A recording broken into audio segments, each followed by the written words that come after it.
scary pumpkin is on the run since his murders have begun. He's all alone now. Please don't have a cow. Welcome to the Scary Pumpkin Show.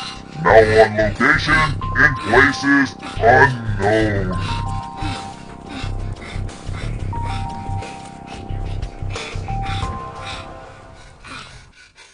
Hi, boys and girls. It's me, the Scary Pumpkin. Yay! And I'm going to tell you a story. This story's about Cinderella. And it's not that Disney crap. I'm going to tell you what really happened. Long ago, we're talking thousands of years here, there lived a young girl named Rhodopis. Her father was a violent drunk.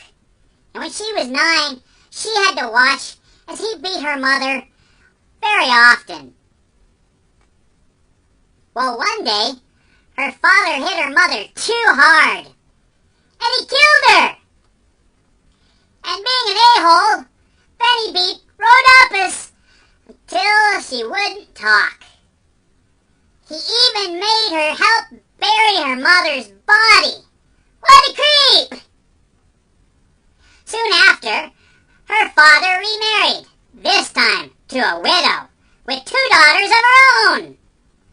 She was mean even when she wasn't drunk, and her daughters were just as vicious. Rhodopis was now basically just a slave. Well, Rhodopis grew up to be a beautiful woman of 12. Hey, this is ancient Egypt. They were kind of creepy. Anyways, one day while she was at the river doing the laundry, up to her swam a fish. This was no ordinary fish. This fish was reincarnation of her mother. Rhodopis was so happy to talk to her mother again that she found a reason to do laundry every day. Well, it wasn't long before her stepmother realized that she was happy. Stepmother didn't like that, so she got Daddy all liquored up and sent him out to find out what was up. Daddy found Rhodopis at the river, talking to a fish. When he heard the fish's voice, he recognized it as the voice of his late wife. Feeling ashamed and scared, he grabbed a rock and smashed his brains out. And then he left Rhodopis to cry by the side of the river.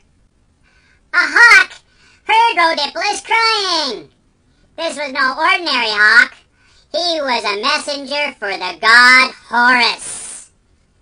He told Rhodopis to take the body of her mother, which was now a dead fish, and burn it in the fire. And then she should take the ashes and rub it into her feet. Rhodopis did as she was instructed.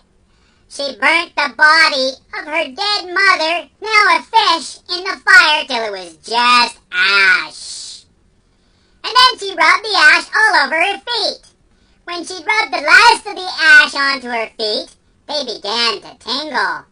And to her surprise, they formed into red leather sandals. The red leather sandals were so fine that she went to thank the hawk. The hawk told her to take off her sandals and put them by the river.